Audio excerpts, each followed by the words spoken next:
మనం ఇంజనీరింగ్ లో జాయిన్ అవ్వక ముందు చాలా ఊహించుకుంటాం. ఇంజనీరింగ్ అంటేనే ఎంజాయ్మెంట్, క్లాసెస్ కి వెళ్ళకపోయినా ఏం కాదు, ఫ్రెండ్స్, గర్ల్ ఫ్రెండ్స్, పార్టీస్. అసలు ముందు జాయిన్ అవ్వగానే ఒక మంచి గ్యాంగ్ సెలెక్ట్ చేసుకోవాలి, గ్యాంగ్ లో ఖచ్చితంగా అమ్మాయి ఉండాలి, ఇలా చాలా అనుకుంటాం. కానీ జాయిన్ అయిన ఫస్ట్ 10 days కే మనకి సీన్ అర్థమైపోద్ది. చాలా డిసప్పాయింట్ అవుతాం. ఆ డిసప్పాయింట్మెంట్ లో మన కాలేజీని మనం హేట్ చేయడం మొదలు పెడతాం. కానీ తప్పు ఇంజనీరింగ్ కాలేజ్ది కాదు, ఏ కాలేజ్ అయినా అలాగే ఉంటుంది. మరి తప్పు ఎవరిది? మన ఓవర్ ఎక్స్పెక్టేషన్స్ ది. మనం ఇలా ఓవర్ ఎక్స్పెక్టేషన్స్ పెట్టుకోవడానికి కారణం ఏంటి? ఒకటి కాదు, 2 కారణాలు. ఒకటి సినిమాలు, 2 intermediate college. Yes, intermediate colleges are the main reason for our disappointment. 14 ఏళ్ల వయసు, స్వచ్ఛమైన మనసు, ఎవరు ఏం చెప్పినా నమ్మేస్తాం, అదే నిజం అనుకుంటాం. ఆ టైంలో మన ఇంటికి ఒకడు వస్తాడు, ఒకటి ఒకటి ఒకటి 2 2 2 3 3 3 మీ ఓడి పెద్ద ఇంజనీరు. ఆడి డైలాగ్ చెప్పగానే మన పేరెంట్స్ మురిసిపోయి ఆడికి అడ్మిషన్ రాస్తారు. ఆ కాలేజెస్ ఏంటో ఈ మధ్యలో బ్రోకర్లు ఎవరో మీకు చెప్పనవసరం లేదు. ఇంటర్ కాలేజ్ ఫస్ట్ డే, ఆ క్షణం వరకు మనకి ప్రపంచం అంటే చాలా పెద్దది, విశాలమైనది. కానీ మనం మొదటి అడుగు ఆ కాలేజీ గేట్ లోపల పడిన దగ్గర నుంచి మన ప్రపంచం చాలా చిన్నగా అయిపోద్ది. 4 గోడలు, 2 బిల్డింగ్లు, 2000 మంది స్టూడెంట్స్, అంతే. ఇంకా రుద్దుడు మొదలు. సరిగ్గా నిద్ర ఉండదు, సరిగ్గా తిండి ఉండదు. ఫ్రీ టైం అనే పదం మన డిక్షనరీలో ఎంత వెతికినా కనపడదు. ఎగ్జాక్ట్ గా ఈ టైంలోనే ఈ స్ట్రెస్ అంతా మన బ్రెయిన్ యాక్సెప్ట్ చేయడానికి ఇంటర్మీడియట్ లెక్చరర్స్ మనకు ఒక టెంపరీ మెడిసిన్ ఇస్తారు. ఈ 2 years కష్టపడితే మంచి ఇంజనీరింగ్ కాలేజ్ లో సీట్ వస్తుందిరా, తర్వాత 4 years ఎంజాయ్ చేయొచ్చు. ఇలా 2 years కష్టపడితే 4 years ఎంజాయ్మెంట్, 2 years కష్టపడితే 4 years ఎంజాయ్మెంట్, ఇలా విని విని విని మన మైండ్ ఫిక్స్ అయిపోద్ది బీటెక్ అంటేనే ఎంజాయ్మెంట్ అని. దీనికి తోడు చికెన్ కర్రీకి మసాలా యాడ్ అయినట్టు అదే టైంలో ఈ సినిమాలో హీరో ఇంకా గ్యాంగ్ ఎప్పుడూ క్లాస్ కి వెళ్లరు. క్యాంటీన్ లో కామెడీ, గ్రౌండ్ లో గొడవలు. ఇవి చూసాక మన అపోహలు ఇంకా బలపడతాయి. ఇలా ఫుల్ ఆఫ్ ఓవర్ ఎక్స్పెక్టేషన్స్ తో బీటెక్ కాలేజ్ లో అడుగుపెట్టిన మనకి ఇది పరిస్థితి. ఇంకేం చేస్తాం, రియాలిటీని యాక్సెప్ట్ చేసి రోజులు గడిపేస్తాం.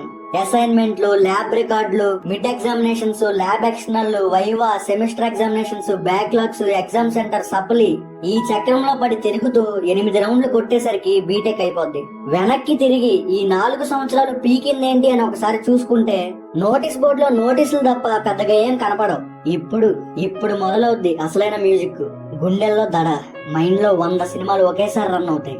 ఇప్పటికే 100 ఆలోచనలతో క్షీణించిపోతున్న నాన్నకి నేను ఇంకో ఆందోళనగా మారిపోతానా అని ఆలోచన వచ్చినప్పుడు ఊపిరాడదు, కళ్ళల్లో నీళ్లు ఆగవు. అప్పుడు ఫిక్స్ అవుతాం, ఎలాగైనా జాబ్ కొట్టాలరా అని.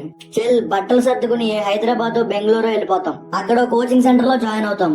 జీవితంలో అత్యంత ఘోరమైన రోజులు ఇవి. ఈ ఫేజ్ లో మనం ఏం చేసినా జనాలకి నచ్చదు, ఎందుకంటే మన దగ్గర అప్పుడు డబ్బు ఉండదు కాబట్టి. తగ్గుంటే అవసరం కోసం అంటారు, కాన్ఫిడెంట్ గా ఉంటే బలుపు అంటారు, నీకు నచ్చని పని వదిలేస్తే కొవ్వు అంటారు, నచ్చిన దానికోసం వెయిట్ చేస్తా అంటే బిల్డప్ అంటారు. ఇలా మనం ఏది చేసినా మనల్ని వేలెత్తి చూపుతారు, ఎందుకంటే మనం అలుసు. దీనంతటికి కారణం నా దగ్గర డబ్బు లేకపోవడం అని అర్థమైన రోజు నుంచి మళ్ళీ మ్యూజిక్. కాకపోతే ఈసారి బాహుబలి బీజియం. ఇంకా ఈ కసిని ఎవడు ఆర్పలేడు. అప్పటికే ప్రాణం రాటు తేలిపోయి ఉంటుంది. ఏం చేస్తామో తెలియదు గాని ఏదో ఒకటి ఖచ్చితంగా సాధిస్తాం. వేలెత్తి విమర్శించిన వాడి నోరు మూపించే వరకు నిద్ర అంటే ఏంటో తెలియదు. ఆ టైంలో అనిపిస్తూ ఉంటుంది, బీటెక్ లో ఉండగానే కష్టపడాల్సిందిరా, అప్పుడే మనం మేల్కొని ఉంటే ఇప్పుడు ఇంకో రేంజ్ లో ఉండేవాళ్ళమేమో. చాలా చిన్న వాటిని పెద్దగా చూసి మన సామర్థ్యాన్ని మనమే తక్కువ చేసుకున్నామేమో. ఇలాంటి ఆలోచనలు వస్తూ ఉంటాయి. సో అందుకే అసలు మెయిన్ గా ఈ వీడియో చేయడానికి ముఖ్య కారణం ఏంటంటే, ఇప్పటి వరకు చెప్పిన కథలో sad part of the story ఏదైతే ఉందో అది ఇప్పుడు బీటెక్ చదవబోతున్న ఇంజనీరింగ్ స్టూడెంట్స్ లైఫ్ లో జరగకూడదు అని కోరుకుంటూ, అలా జరగకూడదు అంటే ఏం చేయాలో ఇప్పుడు చెప్తా.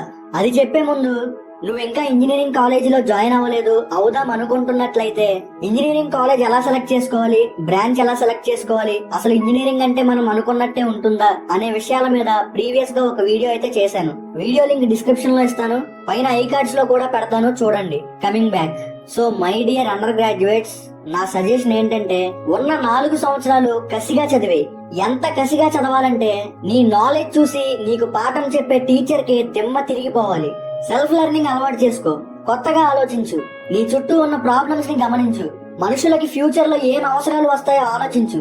నీ ఇంజనీరింగ్ నాలెడ్జ్ ని, నీ తెలివితేటల్ని మొత్తం వాడు. ఆ ప్రాబ్లమ్స్ కి సొల్యూషన్స్ కనిపెట్టు. ఆ అవసరాలను ఒక ప్రొడక్ట్ గా మార్చి ఒక బ్రైట్ అండ్ పాజిటివ్ టీమ్ ని తయారు చేసుకుని టాటా కంపెనీ. ఇదంతా జరగదు అనుకోకు, నువ్వు అనుకుంటే ఖచ్చితంగా జరుగుద్ది. ఒకవేళ జరగకపోయినా నీ కృషి, నీ శ్రమ, నీ నాలెడ్జ్ ఎక్కడికి పోవు. ఇప్పుడు కాకపోతే ఓ 4 సంవత్సరాలు జాబ్ చేశాకైనా గట్టిగా కొడతావు. Don't lose hope. అయితే ఇక్కడ ఇంకోటి, నీ చుట్టూ ఉన్న నెగిటివ్ పోల్స్ అన్ని నిన్ను అట్రాక్ట్ చేస్తుంటాయి. ఎందుకంటే నువ్వు పాజిటివ్ పోల్ కాబట్టి. సూటిగా చెప్పాలంటే నెగిటివ్ మైండెడ్ ఫ్రెండ్స్. నువ్వు చేసే ప్రతి దానికి వాళ్ళు వంక పెడతారు, నిన్ను, నీ ప్రయత్నాన్ని నిరుత్సాహపరుస్తుంటారు. అయితే అలాంటి వాళ్ళ మాటలు అస్సలు పట్టించుకోకు. Reject them as poison. నీ ఫ్రెండ్ సర్కిల్ ఎంత చిన్నదైతే అంత మంచిది. నీ మైండ్ సెట్ కి తగ్గ పాజిటివ్ పోల్స్ ని వెతుక్కో. అప్పుడు నీ ఫోర్స్ పెరుగుద్ది, రిపల్ అవుతావు కదా. బి ఏ పాజిటివ్ పోల్.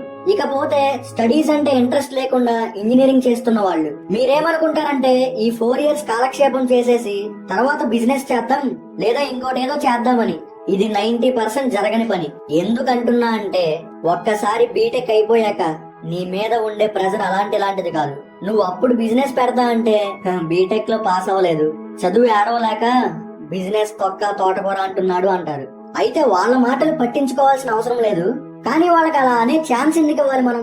సో నేనేమంటానంటే నువ్వు బీటెక్ లో ఉన్నప్పుడే నువ్వు చేద్దాం అనుకునే బిజినెస్ ప్రోటోటైప్ ఎందుకు రెడీ చేసుకోకూడదు? అప్పటి నుంచే పునాదులు ఎందుకు వెయ్యవు? నువ్వు బీటెక్ లో ఉండగానే నువ్వు ఏం చేద్దాం అనుకుంటున్నావో ఓ పేపర్ మీద రాసుకో. నీకు ఫుల్ క్లారిటీ వచ్చాక మీ నాన్న దగ్గరికి వెళ్ళు. నాన్న, నేను ఇది చేద్దాం అనుకుంటున్నా, దీంట్లో లాభాలు ఇవి, ఇలా మొత్తం ఫుల్ అనాలిసిస్ తో, ఫుల్ డీటెయిల్స్ తో నీ ప్లాన్స్, నీ విజన్ అన్ని వివరంగా కాన్ఫిడెంట్ గా చెప్పు.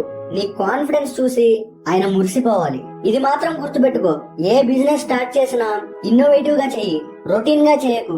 నీ బీటెక్ నాలెడ్జ్ వాడు. నీ బీటెక్ అయిపోయిన నెక్స్ట్ డేనే నీ ప్లాన్ ఎగ్జిక్యూట్ చేసేలా ఉండాలి. అందుకే ఇప్పుడే స్టార్ట్ చేయమంటున్నా. కాకపోతే విత్ ఇన్ 10 years లో నీ బిజినెస్ టౌన్ కు బ్రాంచ్ ఉండాలి. ఫైనల్ గా చెప్పేది ఏంటంటే మీరు బీటెక్ లో ఉండగానే మీ ట్రైన్ కి ట్రాక్ రెడీ చేసేసుకోండి. ఎందుకంటే అయిపోయాక చూసుకుందాంలే అనుకుంటే ట్రైన్ తుప్పట్టిపోద్ది. మీ ఇష్టం. జీవితంలో ఒకటి మాత్రం గుర్తుపెట్టుకో, సులభంగా వచ్చేది ఏది శాశ్వతం కాదు, కష్టపడితే వచ్చింది ఏది వృధా కాదు.